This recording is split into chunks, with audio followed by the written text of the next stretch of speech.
how to get back into exercise in midlife. 2015, I was 48. I was about 10 kilos heavier than I am now, getting three or four colds a year, not sleeping super well, diet was a bit shabby. Dr. Gordon Spence is a registered psychologist and exercise scientist who reignited a passion for sport in midlife. Even into 50s and 60s, people can still physically perform at quite good, high levels. He shares his science-based secrets that will get you back into the kind of exercise you love. Do the head work before you do the leg work. And that's what's really unusual about your approach. I think the issue of self-directed ageism is a real trap. Here's the thing.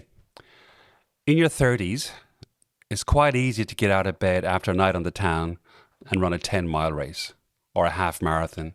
And for many of us, a full marathon dressed as a banana or a big eagle or a big bird from Sesame Street. It's not even hard to go and play a game of rugby, right? Because we're 30s, we're invincible, we're strong, we're Thor-like. In our 40s, we can do a lot of that. We can still turn up, maybe not after a full night, maybe after half a night and a glass of Pinot, but we can still do the half marathon with some training. Some of us can do a full marathon with lots of training. Some of us still play our rugby games or what other sport we do.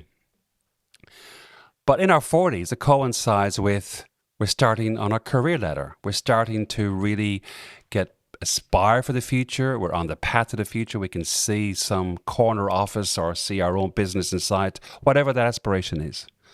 We're making good money, maybe for the first time. We're also maybe trapped into a big mortgage for the first time. Our kids, if we have kids, are taking a lot of our attention. And slowly over our 40s, the ability to stay healthy or to train just diminishes. We find ourselves in our 50s then when getting out of bed after a big night out, just not possible, full stop. Doing a half marathon with no training, no way. Doing a half marathon with lots of training, maybe even not possible. And it creeps up on us.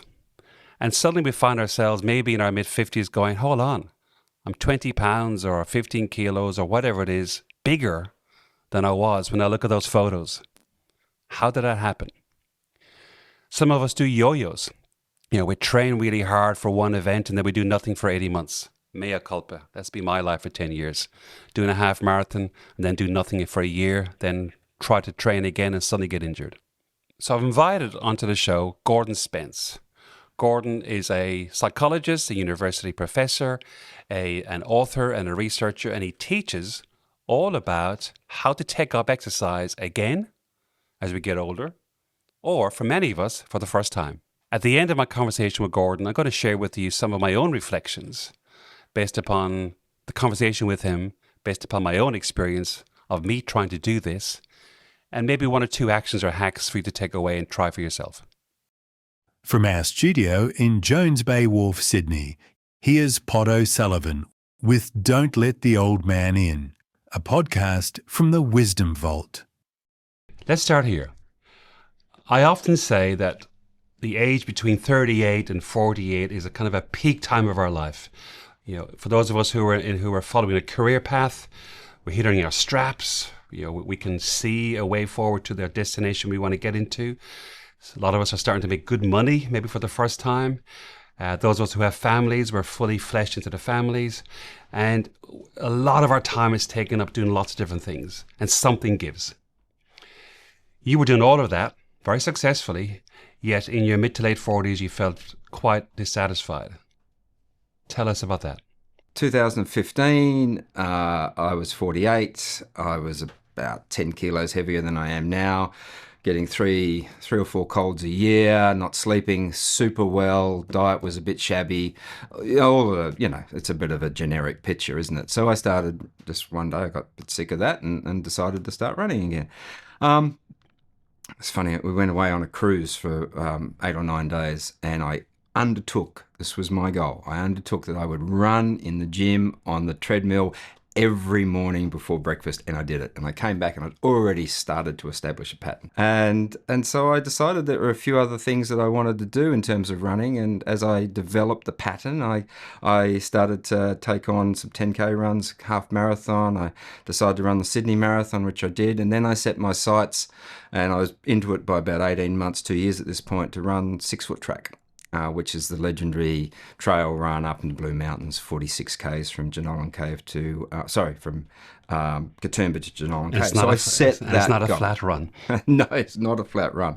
So I took that on, and that's next level kind of preparation. And so I was learning now. I used to be a runner, but it came very naturally. Now I was older, I was having to learn a lot about my physical being and the preparation of that, but then there was also this interesting psychological process playing out as well. So I got really intrigued by this journey that I was going on, and loving it. And so as I was doing that, I was sort of noticing not only my own process, but I was casting about and thinking a lot about what I wanted my last 50 years of life to be, because 50 was was very much sort of coming or looming for me, as it were.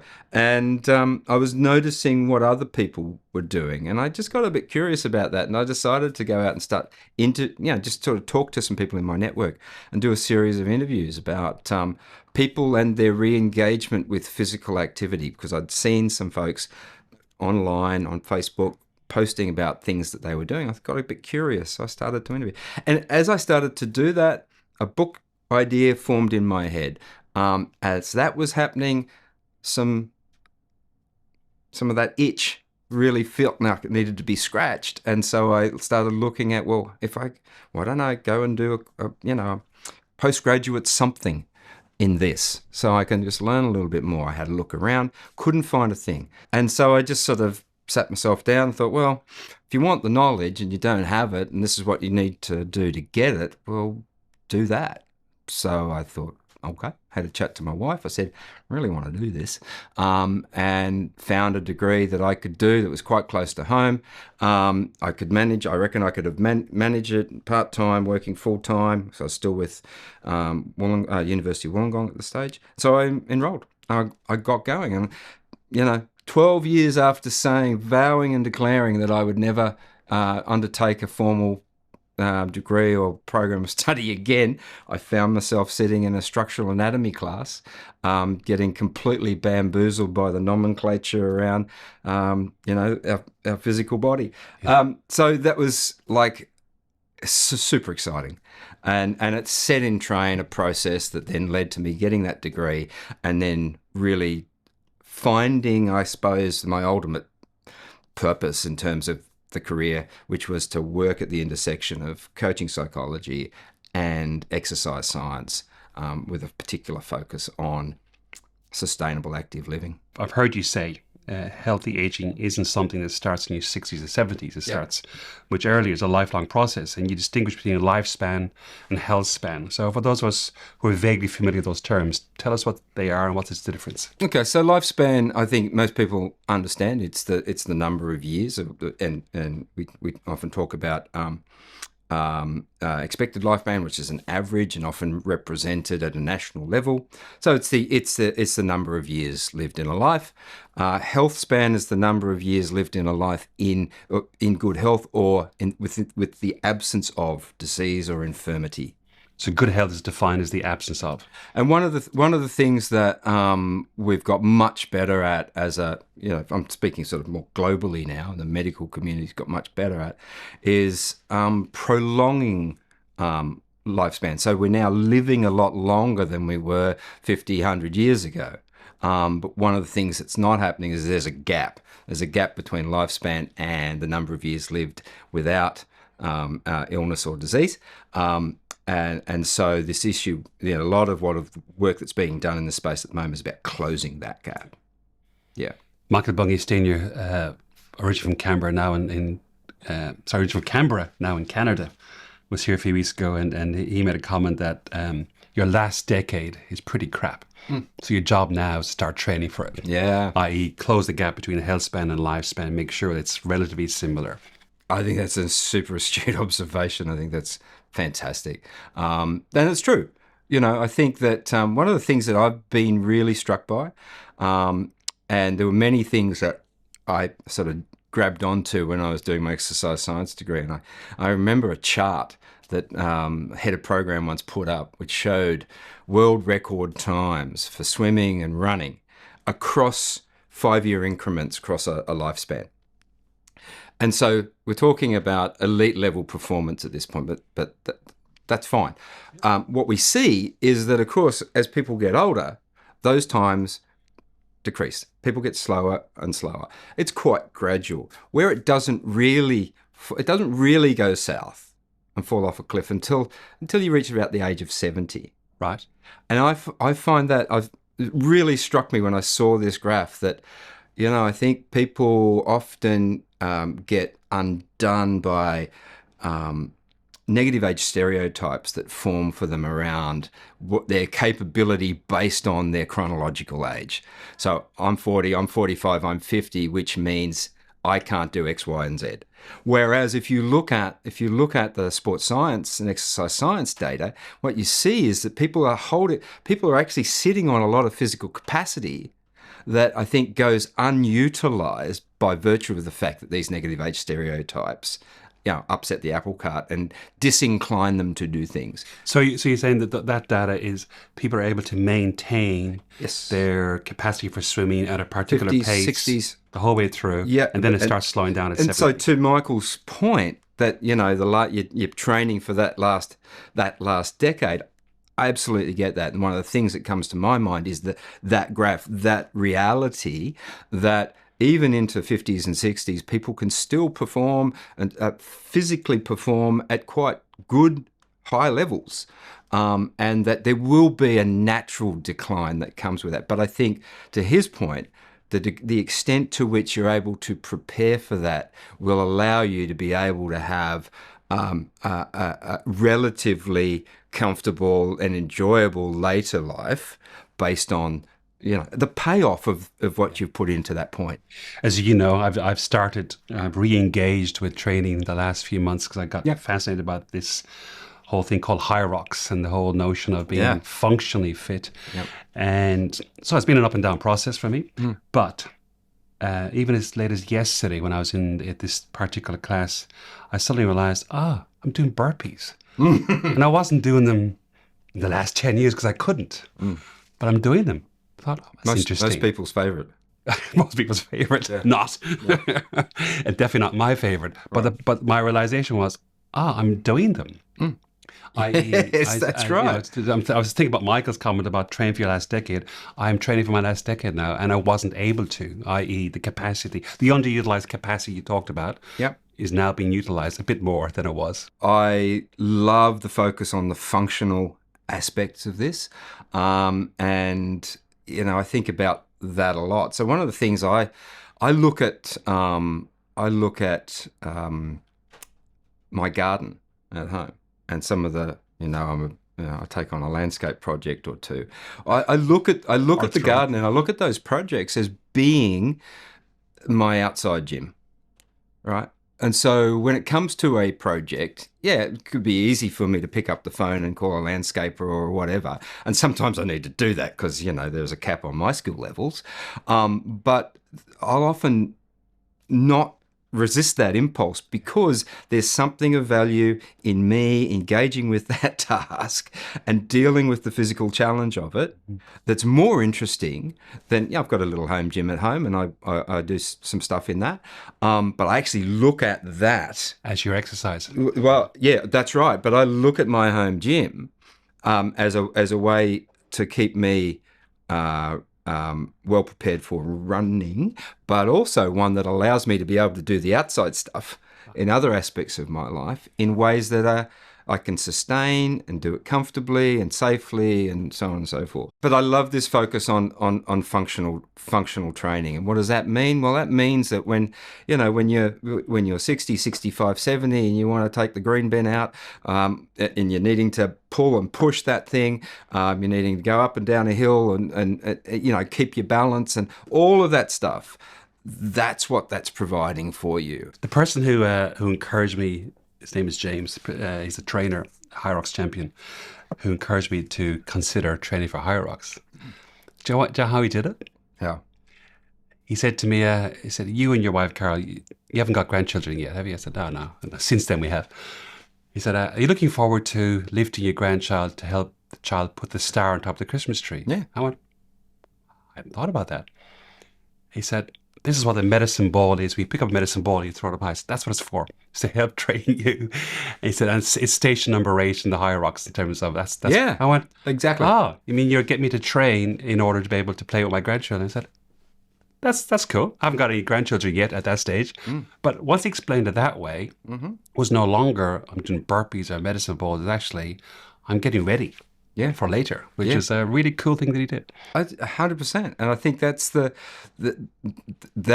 are the little payoffs that if we can get clear on that now, then I think it can create a compelling motivation to find a way.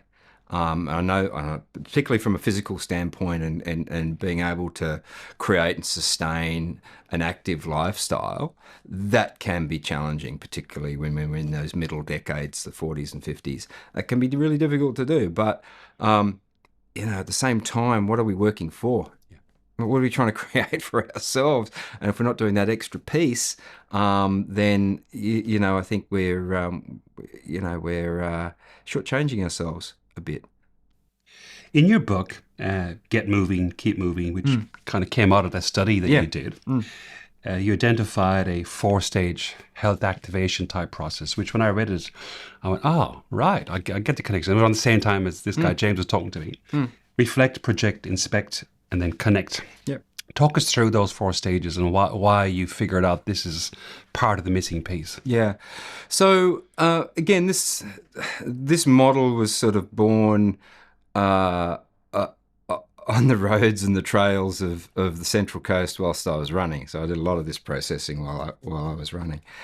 And one of the things I think I've always been struck by is how intrinsically motivating, I think, physical activity is for human beings. We are active creatures. We come into the world in a very active way.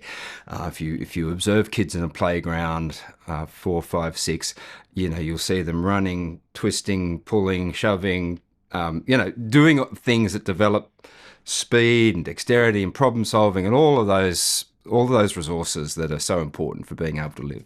And kids rarely require any sorts of rewards or bribes or inducements to play. They will just do it. Yeah. So there's an intrinsic nature to our desire to move, and I've always been struck by that.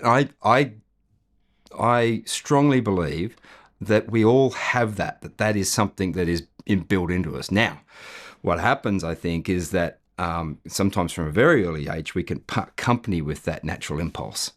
For a variety of reasons, right? Can be the way in which we're engaged with at school, being picked last for sporting teams, parental pressure, hyper-competitiveness. There's a bunch of things I think that lead to separate people from the natural inclinations that they have. And I'm telling you all this because it makes sense of the reflect component, right? So with reflect, the encouragement is for people to reflect back into those earliest stages of life when they're most likely or more likely to have had an intrinsic connection and interest in physical activity of one form or another, and to pull at that, to try and surface some memories of enjoyable, satisfying, exciting physical activity and put it out into the light and have a look at that. And I've recently done a study using a process called guided autobiography, where I got a group of midlife adults to do exactly that. It was really, really interesting. So guided autobiography means you're guiding them to think about their life story in specific parts for specific things. Yeah, in time increments, first 25 years, just thinking about physical activity and sport in a very broad sense. So yes, a lot of people get involved in sport, but it's often the very limited way in which they think about these things, right? I'm getting people to think about not just the organised sport you're involved in, but the riding bikes with your friends, the paper round that you used to do, the lawn mowing job, all of the physical stuff that you did in the first 25 years. Let's bring that to the surface and wonder about it. So a supported process, reflective process, getting people to think deeply about that and also to engage in some reminiscence around it, using keepsakes and memorabilia to try and bring some of those memories to life. So this is what I got this group to do, about 20 students to do. It was really, really interesting. And all sorts of things emerged out of that, but one of the most significant things was people just forgetting what they used to do and what they used to enjoy. Yeah. But people also forgetting how those things were reflective of important aspects of their identity, who they felt they were, and who they still feel that they are. However, some of that's got lost. So I used to be a great oarsman or fencer or footballer or whatever. Yep. Yeah. And also, the hidden or lost or disconnected sides of identity, but also the ones that are still most prominent. So I remember one participant reflecting that I was hyper competitive as a kid, and that's one of the reasons why actually, I had a little bit of a tension around my relationship with physical activity. And what I've noticed, I hadn't realized I'm still like that now. Right. And that's not actually always super helpful for me. So it was throwing up some really interesting stuff, but also most prominently was this sense of I loved it then, I could still love it now. And I think I would like to revisit some of this. Okay. Which then moves into inspect? No, into project. Okay. So the idea here was that you're looking back for the purpose of pulling things forward from the past as a basis for moving forward. Got it. Okay. So having done that, and particularly with the guided autobiography process, is if I have that set of realizations and I've reconnected in with some of my natural inclinations, some of my satisfactions, and some aspects of my identity, now I can potentially project forward and start to think about what's my healthy aging aspiration? What would I like to be creating here? Now, this is a visioning exercise that, it exists in, you would have done lots of visioning with clients over the years. People do visioning. This is a different sort of visioning. It's what sort of healthy aging future do you want to have? And writing about that in some level of detail to try Just a writing exercise as opposed to a painting or drawing type exercise? It could be. You could do it a number of different ways. There is something about the writing process that's quite helpful, I think. But yeah, that could be done. It's kind of like a letter from the future type thing. It's a little bit like that, right? It's not particularly new, but I think there is a process here that can draw on the stuff from the past. Yeah. And if we can do that and tap into important, deeper feelings about physical activity, and then give that some future focus and put some aspiration around that, then we start to create some motivation for making some change. So you're then, going back to your earlier story, you're moving out of any kind of contemplation into, you're trying to switch the ambivalence into. You can lay that model across this for sure. The inspect then is a little bit of a hitting the pause in some respects. It's more a reality check type process. So, a lot of people will have these little very enthusiastic bursts of energy around getting healthy and fit and creating a new regime, and they'll charge off and they'll go and put it in place. They'll join the gym. They'll start running 3 times, 4 times, 5 times a week, and get really sort of super energized about it. I think particularly when people are in those midlife stages, it's important, I think, that we just take a little reality check around what is it we are going to do and make sure that we're okay for doing that. So there's 2 parts to inspect. One is the physical, could be a visit to the GP, get a health check, run some numbers on where you're at from a physical standpoint. Are there any things you need to be considering, and what are they? Then there's the psychological aspect of inspect, which is much more about change readiness and motivation. What is it? Why are we doing this? Are we doing it for ourselves? Are we doing it because we just want our partner to stop nagging us. What is it that's motivating the choices I'm about to make? Yep. Because you and I both know that when that motivation is, particularly externally driven, it doesn't tend to lead to sustained behaviour change. I am doing this for somebody else. I'm doing this for my daughter's wedding, or for because my spouse is no longer attracted to me, or whatever it is. My hope is that with Reflect and Project, with what they are designed to do, that inspect place, particularly around the psychological readiness, be less of a problem because there's already been a thought process gone through. But you're trying to just tie it down. Yeah, exactly. Let's just check in with it and make sure that we're good to go. And then the last bit of that connect, I think, is arguably the most important, particularly from a sustainability perspective. And this is what really surprised me. And then as I stopped to think about it, I realized, I don't know why I'm surprised. Because the whole notion of build a community environment around me and what I'm trying to do will sustain me. I'm just going to pause for 1 second. If you've got this far, that means you must be enjoying the show. Thank you for watching. We have a plan to build out a whole lot more shows just like this. And to do so, we need your help. The platform amplifies shows that have higher eyeballs and subscriptions. So to help us attract guests that you will find very interesting, please press like and subscribe.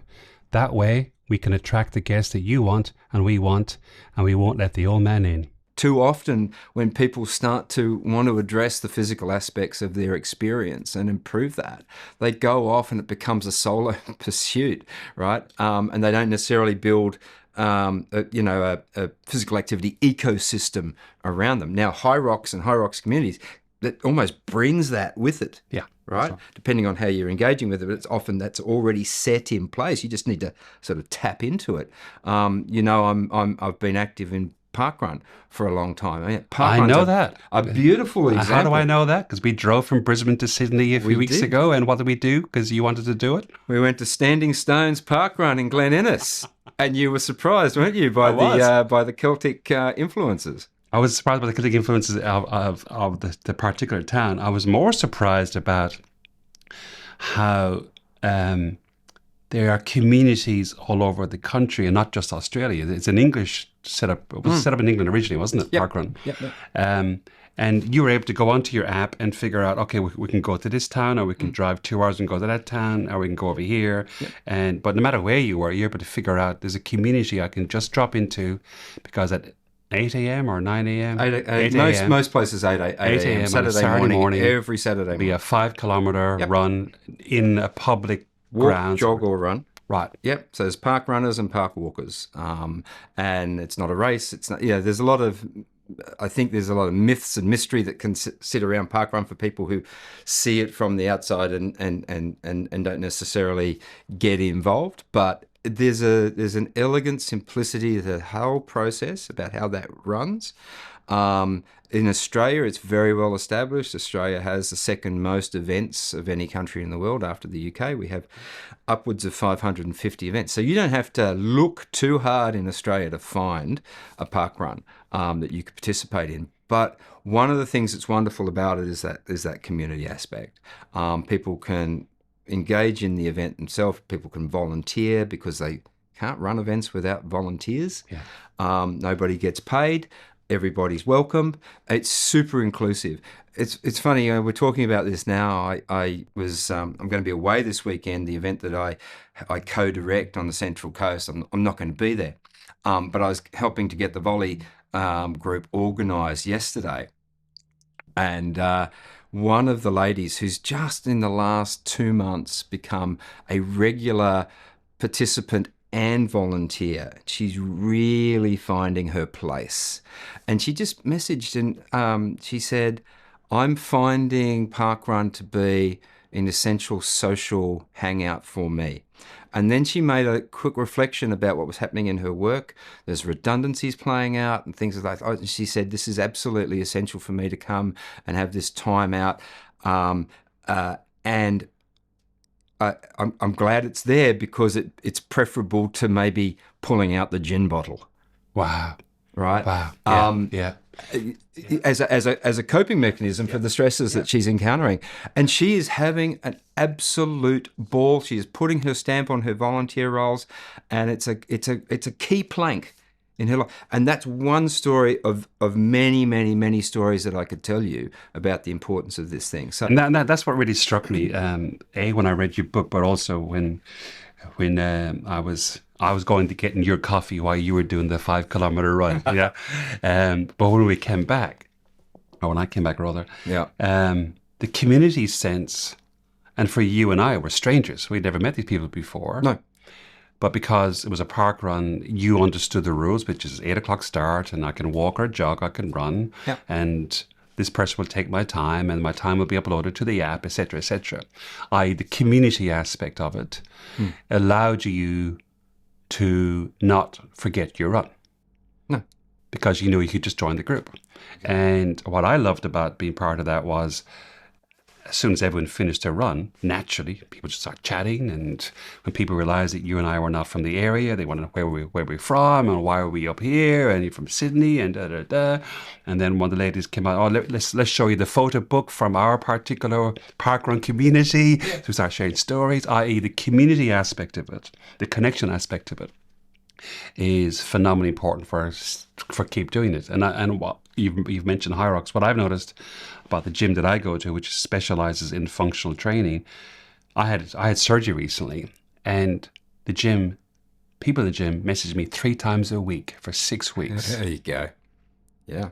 So what happened as soon as I was able to go back, as soon as my surgery was finished, I didn't stop. I went straight back. 100%. And so that connection is really important. 100%. And I've had experiences where I've been injured. I've had more injuries than I'd wanted in the last 5 years. But to your point, what I've found at different times, and I'm part of at least 4 different running groups, is that I would get that type of response. How you going, Gordy?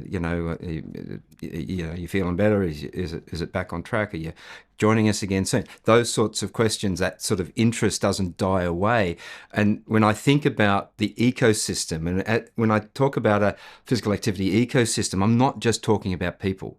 I'm talking about entities. I'm talking about community resources, access to parks and other things that together form a container and a set of scaffolds for keeping people continuously engaged in physical activity.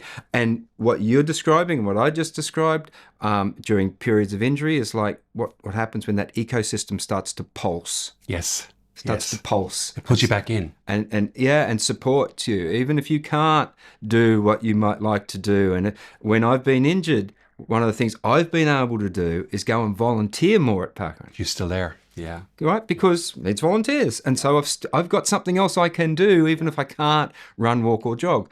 So that's why I think I think it's really important. The connect part of the model is really important. And I did a presentation at a conference last year, which I called Physical Activity as Social Glue. And I think that community aspect is something that really bonds people to their physical pursuits in really, really important ways. And so I know you mentioned the first book, but the second book, 26 Ways to Keep Moving, when you look at all of those chapters that we wrote, and we wrote 26, 27 narratives of people who loved their physical pursuit and why and all of that. When you look at all 27 of those, the common thread is, I love this thing I do, and the community aspect of it is one of the greatest parts of it. And I think for certainly for myself, but I'm not unique in this. A lot of folks who are 40s, 50s, 60s, life can get in the way. You know, your 40s it's a prime time for career. Yep. Your kids, if you're having kids, are typically kind of 5 to 15. This prime time for parenting. The notion of physical exercise often drops away, or at least drops away from the intensity or maintenance level that it used to be. And then some of us go, I'll take up running, I'll take up jogging by myself, which is perfectly fine. But then you get injured. And there's no one there to pull you back in. And what I've discovered for me, having done 3 half marathons, and each time swore I'd never do one again because I hated the process. Yeah. Right? And found myself, I'll train for a half marathon, then do nothing for 2 years, then train for another half marathon, do nothing for 2 years, because there was no ecosystem around me, and I hadn't engaged in any ecosystem. Yeah. And I've discovered now, and this is why that part of your book really struck me is that connection part is actually more important, which is probably why those of us who ever do any kind of cycling, men in Lycra cycling, the coffee shop 100%. catch up is the most important part of the cycle. Yeah, that's right. And people like to, sort of characterize that stuff and sort of mock it and laugh at it and all that. I tell you what, there's a lot of power in it and a lot of value. And I think that social bonding part of this is important because it is the thing that can get you out of bed, when it's pretty crappy outside, or what, are you feeling a bit tired, but you got someone who's outside in the car waiting for you, or you don't want to let them down or whatever. Sometimes that's all you need. And when you're out there and you're doing it, you kind of go, oh, God, I'm bloody pleased I'm doing this. Thanks very much. That's an important component of the scaffold that can allow us to continue this on with this. Now, you say about the initiation. Yeah, I know. I want to start, so I'll get out and I'll start doing X, Y, or Z. Yeah. Too often, I think people do that with a minimum of thought. That's one of the reasons the tagline of the first book, Get Moving, Keep Moving, is do the head work before you do the leg work. Because I think, and that's what's really unusual about what your approach, because there's a whole lot of stuff around, be disciplined, set your habits, like that kind of stuff, which is like a very important structure. Yeah. But the whole notion of the thinking piece, or getting my head really clear on here's what and why I want to do it. Yeah. That's unusual in terms of people don't spend, it's unusual to see something written about it. It's not unusual in the process because most of us don't do it. Exactly. But that's one of the reasons why I'm doing this research on guided autobiography, because I think that purposefully recalling past moments and experiences, the positive, satisfying ones, I think can prime people to engage in a slightly more contemplative approach to putting this stuff together. Because what's the payoff? The payoff is quite huge when you think about, again, Michael's comment about training for that last decade of your life. There's a massive payoff there potentially. So I think a little bit of thought, a little bit of time spent mapping it out a little bit and kicking the tires is time different. Is there specific aspects to that thinking piece? Like, I know you're a big proponent of a framework called self-determination theory, and it's something that you teach a lot about, and you're known globally for this space. Does that come into this psychological thinking piece? And if so, walk us through it. The bit of it that most people understand or recognize is the existence of, we have three basic psychological needs when you boil it back down. One is focuses in on this relatedness and connection that we were talking about before with the connect part of the model. We want to have good, satisfying, warm, caring relationships with others, right? We're social creatures. That's really important. We want to have a sense of competence, that we're able to act effectively in the world, have a sense of what our strengths are. But we also have this need for autonomy. And so autonomy is not about having lots of choices. It's actually about having a sense that the things that we are doing are self-initiated, that there's a sense of volition about what we're doing. I'm choosing, to do the things that I am doing as opposed to being pressured and externally forced or coerced. And it's the autonomy piece that's, I think, is most important, because we tend to act in autonomous ways when we are acting from a place of core values, developing interests, natural inclinations. And for me, again, coming back to what the work that I'm doing around guided autobiography, that takes us there. Okay. Right. That is what can help us to remember what is important. The things that used to propel me as a kid, that I had a natural inclination and an interest towards, that gives us an opportunity to play in that space, pull that forward and go, oh yeah, actually, the rest of my life could look like this. And if it did, I reckon I'd probably be a little happier because I'm playing from a solid base. So it's kind of, if I understand you right, it's I've identified and I'm keeping in mind my North Star. Yeah. As in, here's where I want to be. Here's what's important for me. Yeah. And I'm building the sense of competency around it in terms of I'm good at this, and I'm building the sense of community in terms of connection around it. But I'm going here. Yeah, pretty much. Yeah, providing that sort of sense of direction, and that can be difficult for some people. because, their early, you're taking people back into their early childhood and adolescence experience isn't always cool. Some people had quite traumatic experiences, but in amongst the difficulty and the upset and the trauma, potentially for some people, will be specks of gold and kernels of truth about themselves that they want to reconnect with and use as a basis for then planning the rest of their life. You tell a story about a gentleman who, through your help or through reading your stuff, discovered a new joy in fencing. Isn't that right? My favourite story, Eddie. Yeah. Tell us about Eddie. So Riley, my son, and I rewrote the second book, 26 Ways, and it involved us interviewing, we went through the alphabet and we interviewed 27 different people who had different interests in physical pursuits. We got to F, and I'd always had this fascination with fencing. It's a 1 in every 4 years fascination with fencing, because every time the Olympics rolls around, you overdose. You overdose on certain sports, and I overdosed a bit on fencing. So I thought, let's do fencing. So I didn't know anybody who was a fencer. Cast about for some contacts. Managed to find a guy at the PCYC in Newcastle. His name was Eddie. And this was during COVID time, so we did this via Zoom.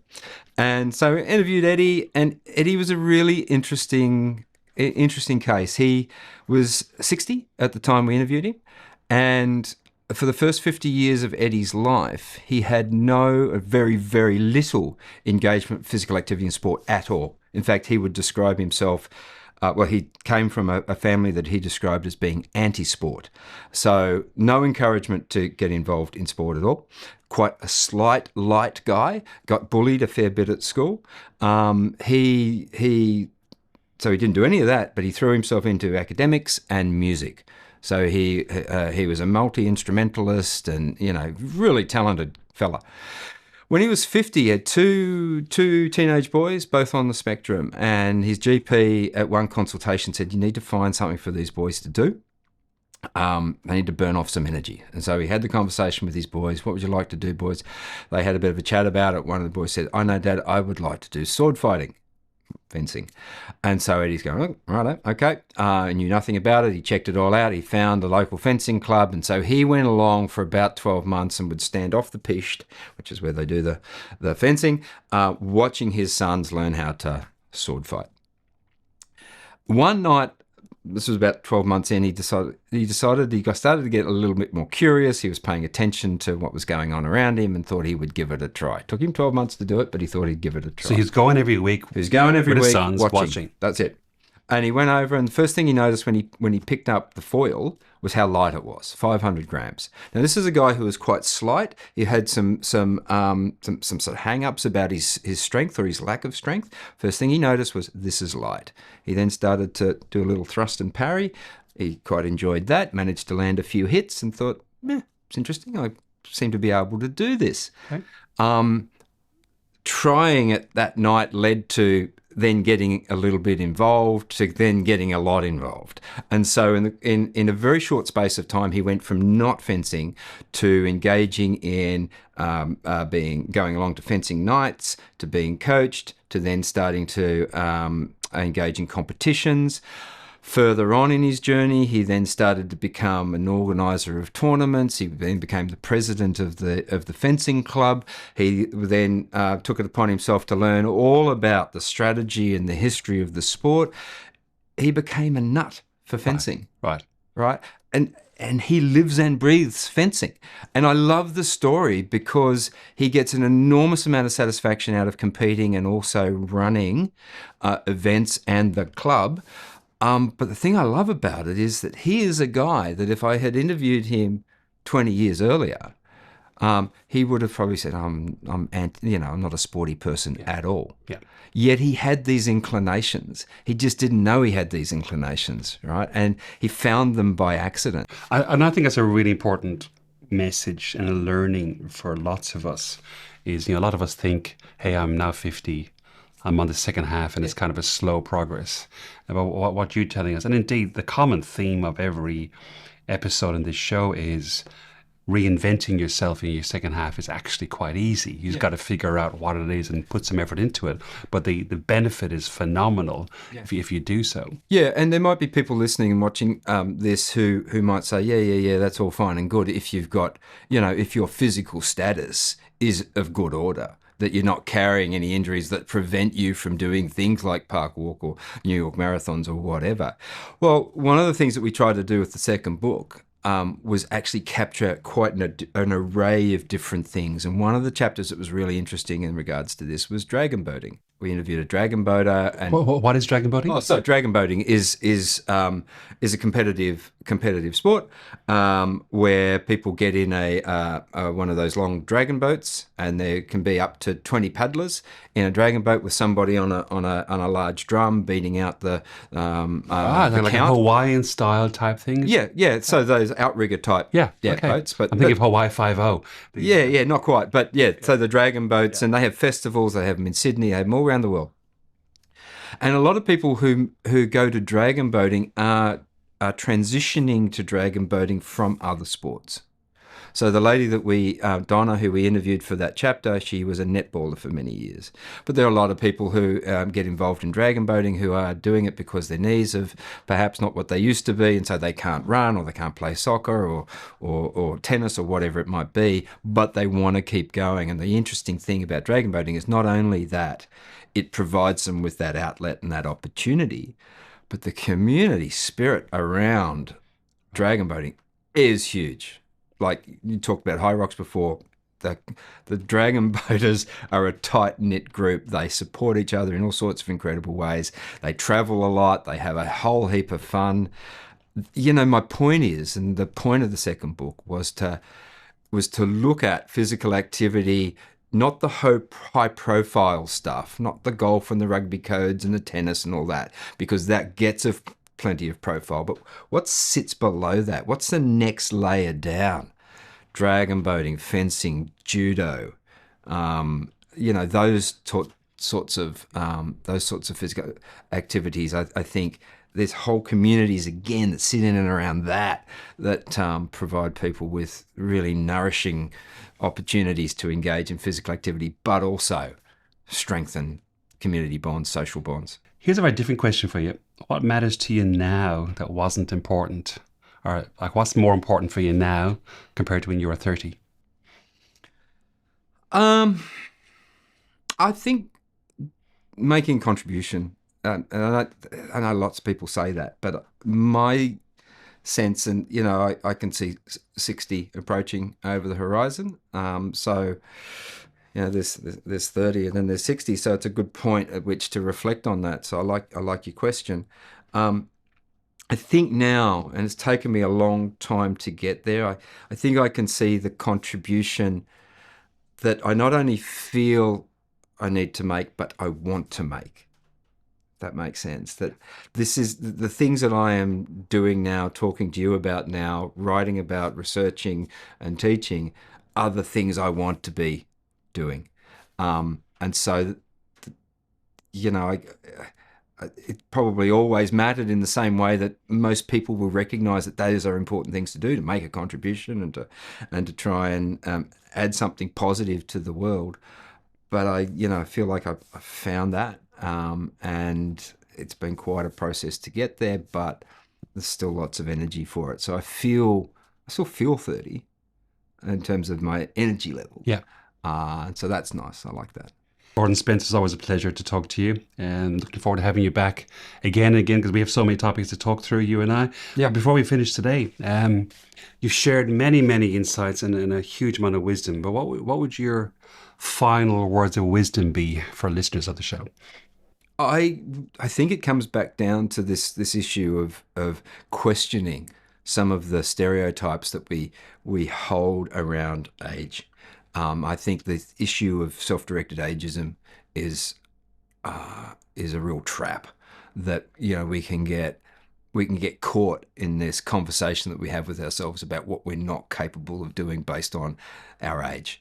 And I think there needs to be we need to bring that out into the light and have a serious, hard look at it.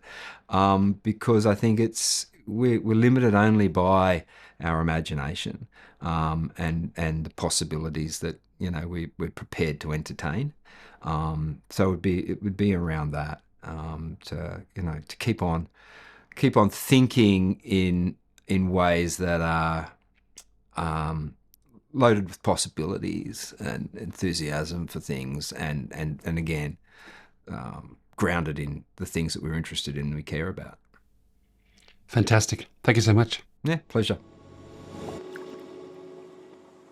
I've been thinking about my conversation with Gordon, and here's some of my reflections, one or two thoughts for you to take away to see if you can experiment for yourself. The first one that struck me is we're probably stronger than we think. The example of sports science that he shared, where most people can maintain a high level of physical activity well into their 60s, quite surprised me. And the decline only hits in our 70s, i.e., we stop training, or we stop training at the level we were, let's say our late 30s, but we can maintain a pretty good level of exercise right up until we hit 70. So we're stronger and more capable than we think. And what struck me by that is the age stereotypes that we often listen to can trick us into quitting too soon. The limits that we might feel at 50 actually have a lot more to do with our mindset than our muscle, a lot more to do with our head and the way we think than actually the way our body can perform. So my reflection here is for myself, and maybe for yourself: have you fallen victim to any stereotype thinking that is limiting you? Which leads on to my second reflection, and that is, do the head work before the leg work. And I really like that phrase that Gordon shared. Do the head work before the leg work. In his book, Get Moving, Keep Moving, Gordon's activation model that he shared with us, which is reflect, project, inspect, and connect. Yes, they all rhyme. But it did flip the usual fitness narrative. For me, it flipped the idea of, if I want to stay healthy in my 50s, it starts in my own mind, not in the gym. I.e., I need to get clear for myself what I'm doing, why I'm doing it, the kind of things I want to do, as in find something that I don't hate, find something that I actually might like. That's all in the head. That's not in the gym. And so, as I've been thinking about this, and as I've been putting into place for myself what kind of physical activity I want to take on to train for my last decade, I've been thinking about what kind of movement I enjoyed when I was younger. I wasn't a sporty person. I rode as a teenager. I played rugby. I didn't really enjoy it, much of that. So I've had to go and find movement that I enjoy now, because trying to figure out what sport I've always loved just doesn't apply to me. I know it might apply to lots of you. It didn't apply to me. But I've realized that I actually quite enjoy functional movement. And I like the notion of being good at doing squats, being good at doing burpees. God forbid, I'm still trying. But I'm exploring movement that I enjoy. And I'm exploring movement that the older version of me would probably enjoy.